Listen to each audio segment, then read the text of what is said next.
संकल्प और मजबूत हो गया था। आधी रात को उसे खाने के नाम पर 2 बासी रोटियां और पानी जैसी दाल दी गई जिसे शायद कोई जानवर भी ना खाता, और उसे एक बदबूदार गंदा कंबल दिया गया। पूरी रात मच्छर उसे काटते रहे। लक्ष्मी और रीना के सिसकने की आवाजें आती रहीं। पूजा सो नहीं पाई। वह बस सोचती रही। यह रात उसके लिए एक सबक थी।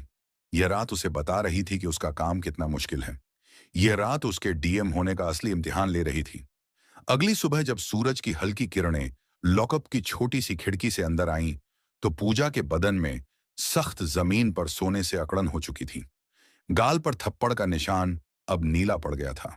तभी इंस्पेक्टर विक्रम राणे फिर से आया। उसके चेहरे पर वही घमंड था, और उसने घमंड से कहा, अबे आज तेरी किस्मत अच्छी है। चल तेरी जमानत हो गई। पूजा चौंक गई। जमानत? मेरी जमानत किसने कराई इंस्पेक्टर? विक्रम राणे हंसा। कोई पत्रकार है। कल रात का तमाशा किसी ने उसे बता दिया होगा। तेरे जैसे लोगों को बचाने के लिए कोई ना कोई मूर्ख आ ही जाता है। चल निकल यहां से। पूजा को लॉकअप से बाहर निकाला गया। बाहर पुलिस स्टेशन के वेटिंग एरिया में एक नौजवान लड़की कैमरा लिए खड़ी थी। वह शायद कोई लोकल न्यूज चैनल की रिपोर्टर थी। उसका नाम मीरा था। मीरा ने शायद शंभू से या भीड़ में से किसी से खबर पाली थी। मीरा ने पूजा को देखते ही अपना कैमरा ऑन कर दिया। मैडम, आप पर क्या आरोप लगाया गया है? इससे पहले कि मीरा अपना सवाल पूरा करती, कांस्टेबल पाटिल ने उसे धकेल दिया। एक कैमरा बंद कर, चल भाग यहां से। यह पुलिस स्टेशन है, कोई न्यूज रूम नहीं। इंस्पेक्टर विक्रम राणे भी बाहर आ गया और बोला, चल बे औरत, निकल यहां से। जमानत मिल गई ना, अब ज्यादा तमाशा मत कर। पूजा वहीं खड़ी रही। उसकी नजरें थाने में इधर उधर घूम रही थीं। थोड़ी दूर पर वही बूढ़ी महिला रोती हुई गिड़गिड़ा रही थी, साहब मेरे बेटे को छोड़ दो, वह बेकसूर है। लेकिन वहां बैठा दरोगा उसे धमका रहा था, भाग यहां से बुढ़िया, वरना तुझे भी पोते के साथ अंदर डाल दूंगा। यह देखकर पूजा का सब्र का बांध टूट गया। बस बहुत हो गया। इंस्पेक्टर विक्रम राणे ने पूजा को घूरते हुए कहा, खड़ी क्यों है, दफा हो जा। पूजा ने गहरी सांस ली। वह धीरे से इंस्पेक्टर विक्रम राणे की तरफ मुड़ी। उसकी आवाज ठंडी शांत, लेकिन किसी तेल की तरह सख्त थी। इंस्पेक्टर विक्रम राणे, जो उसे दफा हो जा कहने वाला था, एक पल के लिए चिटक गया। इसे मेरा पूरा नाम कैसे पता? पूजा ने अपनी नजरें कांस्टेबल पाटिल पर गड़ाई। कांस्टेबल अशोक पाटिल। फिर उसने बाकी 2 सिपाहियों को देखा, कांस्टेबल मोरे और कांस्टेबल शिंदे। अब चारों के चेहरे पर हवाइयां उड़ने लगी थीं। पत्रकार मीरा भी हैरान थी। यह सब क्या हो रहा है? तभी पूजा ने अपने सूट में से एक छोटा सा साधारण सा मोबाइल फोन निकाला। यह उसका पर्सनल अनऑफिशियल फोन था। पुलिस वालों के चेहरे पीले पड़ गए। उन्हें लगा कि यह किसी को फोन करके बुला रही है। इंस्पेक्टर विक्रम राणे चिल्लाया, अबे फोन छीन ले इसका। कांस्टेबल पाटिल जैसे ही आगे बढ़ा, पूजा ने अपनी उंगली उठाकर उसे रोक दिया। उसकी आवाज में अब वो अधिकार था जो एक आम औरत में नहीं हो सकता।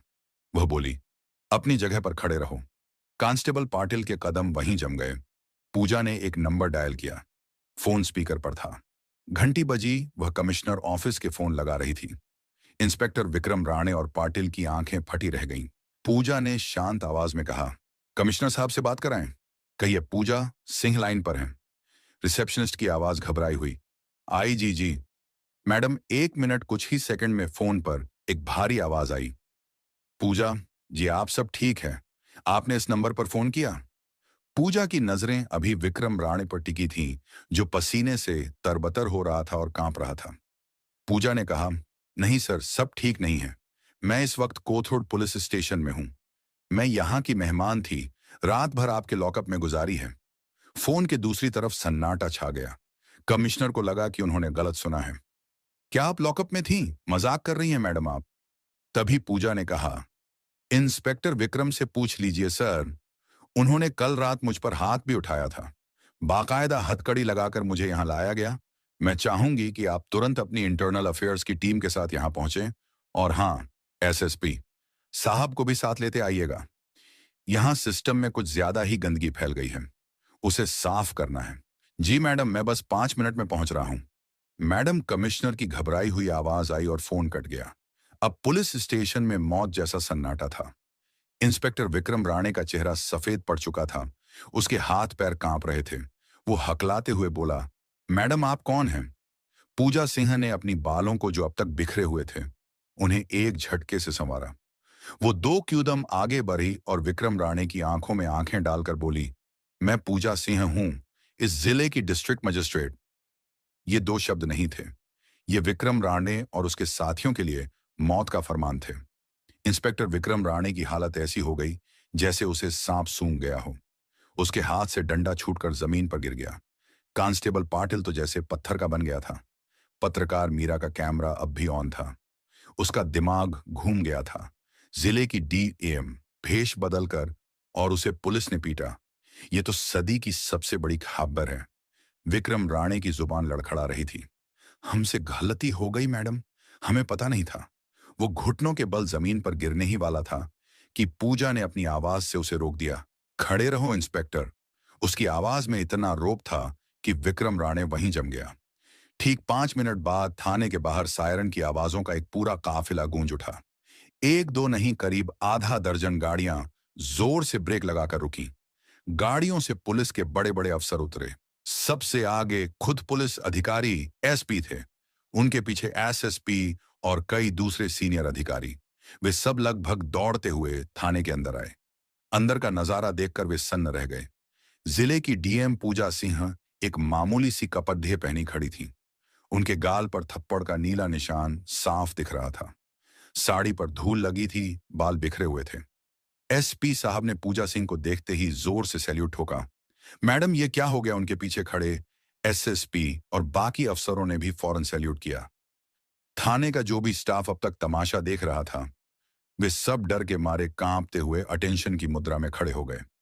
जिस इंस्पेक्टर विक्रम राणे ने कल रात डीएम को थप्पड़ मारा था, वह अब थर थर कांप रहा था। पूजा ने एसपी की तरफ देखा। कमिश्नर साहब, कल रात मैंने अपनी आंखों से देखा कि आपकी पुलिस आम जनता के साथ कैसा सुलूक करती है। उसने शंभू के ठेले की पूरी घटना बताई और कहा, जब मैंने उन्हें रोकने की कोशिश की तो आपके इस बहादुर इंस्पेक्टर विक्रम राणे ने मुझ पर हाथ उठाया, सिर्फ इसीलिए कि मैंने एक गरीब के हक में आवाज उठाई। एसपी का चेहरा गुस्से और शर्मिंदगी से लाल हो गया। उन्होंने विक्रम राणे को घूर कर देखा। विक्रम राणे अब तक जमीन पर घुटनों के बल गिर चुका था। वह दोनों हाथ जोड़कर गिड़गिड़ा रहा था, मैडम मुझे माफ कर दीजिए, मेरे बच्चों का वास्ता है मैडम, मुझसे भूल हो गई, मैं आपको पहचान नहीं पाया। पूजा की आंखें आग उगल रही थीं। बस यही तो दिक्कत है। पूजा जोर से गरजी, तुमने मुझे इसलिए नहीं पीटा कि मैंने कोई जुर्म किया था। तुमने मुझे इसीलिए पीटा क्योंकि मैं एक आम औरत दिख रही थी। अगर मैं डीएम नहीं होती तो क्या तुम मुझे कल रात उस कमरे में मारते पीटते? क्या तुम मुझे झूठे केस में फंसाकर जेल भेज देते? बोलो। विक्रम राणे के पास कोई जवाब नहीं था। वह बस माफ कर दो मैडम रट रहा था। पूजा ने लॉकअप में बंद लक्ष्मी और रीना की तरफ इशारा किया। कमिश्नर साहब, उन औरतों का क्या क्या, उनका कोई हक नहीं है। ये पूरा थाना ये आपकी नाक के नीचे जुल्म का अड्डा बना हुआ है। पत्रकार मीरा ये सब रिकॉर्ड कर रही थी। ये पूरा ड्रामा लाइव जा रहा था। पूजा ने सख्त हास्त लहजे में आदेश दिया, कमिश्नर साहब, इंस्पेक्टर विक्रम राणे, कांस्टेबल अशोक पाटिल और उनके साथ कल रात ड्यूटी पर मौजूद उन दो सिपाहियों को मैं इमीडिएट इफेक्ट तत्काल प्रभाव से सस्पेंड करने का आदेश देती हूं। और सिर्फ सस्पेंशन नहीं, पूजा ने कहा, इन सब के खिलाफ एफआईआर दर्ज होगी, मुझ पर हाथ उठाने के लिए, सरकारी काम में बाधा डालने के लिए, जो असल में मैं नहीं, ये डाल रहे थे। एक महिला को रात भर गैरकानूनी तौर पर हिरासत में रखने, धमकाने और जबरदस्ती करने की कोशिश करने के लिए। और हाँ, शंभू चाट वाले को जो नुकसान हुआ है उसकी भरपाई भी इन्हीं की तनख्वाह से की जाएगी। विक्रम राणे अब जमीन पर लौटकर रोने लगा था। मैडम, मैं बर्बाद हो जाऊंगा, मेरी मां बीमार है। मेरी बीवी का क्या होगा? पूजा ने ठंडे स्वर में कहा, जब तुमने उस गरीब शंभू के ठेले को लात मारी थी, तब क्या तुम्हें उसकी बीमार मां या उसके भूखे बच्चों का ख्याल आया था? जब तुमने मेरे गाल पर थप्पड़ मारा, तब क्या तुम्हें अपनी बीवी की इज्जत याद आई थी? पूरे पुलिस स्टेशन में गहरा सन्नाटा छा गया। आज पहली बार कानून ने अपनी असली ताकत दिखाई थी। पूजा सिंह ने एसपी को निर्देश दिया, सबसे पहले लक्ष्मी और रीना दोनों को तुरंत रिहा किया जाए और उनके केस की फाइल मेरे ऑफिस भिजवाई जाए। मैं खुद देखूंगी कि उन्हें इंसाफ मिले। इसके बाद पूजा थाने से बाहर आई। बाहर अब तक मीडिया की कई और गाड़ियां और आम लोगों की भारी भीड़ जमा हो चुकी थी। शंभू भी वहां खड़ा था, अपनी आंखों में आंसू लिए। पूजा सीधा शंभू के पास गई। शंभू उसे देखते ही हाथ जोड़ने लगा। पूजा ने उसके हाथ पकड़ लिए। शंभू भैया, माफी तो मुझे मांगनी चाहिए। मेरे ही सिस्टम के लोगों ने आपकी रोजी रोटी छीनी। मैं वादा करती हूं आपका ठेला आपको वापस मिलेगा, और पूरे सम्मान के साथ। आपको म्यूनिसिपल कॉरपोरेशन से ऑफिशियल लाइसेंस भी दिलवाया जाएगा। आज से आपसे कोई हफ्ता नहीं मांगेगा। शंभू रो पड़ा। मैडम, आप तो देवी हैं। आपने हमें बचा लिया। मैं देवी नहीं, बस अपना फर्ज निभा रही हूं, पूजा ने कहा। फिर वह मीडिया की तरफ मुड़ी। मीरा ने माइक आगे किया। पूजा ने कहा, आज जो हुआ वो शर्मनाक है, लेकिन यह एक शुरुआत भी है। मैं इस शहर के हर नागरिक को यह भरोसा दिलाना चाहती हूं कि कानून से ऊपर कोई नहीं है। ना कोई नेता, ना कोई अफसर, और ना ही कानून के रखवाले। अगर पुलिस जनता की रक्षक बनेगी तो हम उसे सलाम करेंगे, लेकिन अगर वह भक्षक बनेगी तो उसे बख्शा नहीं जाएगा। उसने कमिश्नर की तरफ देखकर कहा, मैं चाहती हूं कि इस थाने के हर कोने में सीसीटीवी कैमरे लगाए जाए और हर हफ्ते उनकी फुटेज की जांच हो। कमिश्नर ने सिर झुकाकर कहा, जी मैडम। इंस्पेक्टर विक्रम राणे और उसके साथियों को हथकड़ी लगाकर पुलिस की जीप में बिठाया जा रहा था। कल तक जो वर्दी उनका घमंड थी, आज वही वर्दी उनकी बेइज्जती का सबक बन गई थी। उनकी नौकरी, उनकी इज्जत, सब एक रात में खत्म हो गया था। पूजा सिंह अपनी सरकारी गाड़ी की तरफ बढ़ी। वह थकी हुई थी, उसके गाल पर दर्द था, लेकिन आज उसके दिल में एक गहरा सुकून था। ऐस बड़ी ही दफ्तर से नहीं, बल्कि जमीन से जुड़कर उसने आज सिस्टम की एक बड़ी ले ली। गंदगी को साफ किया था। गाड़ी स्टार्ट हुई।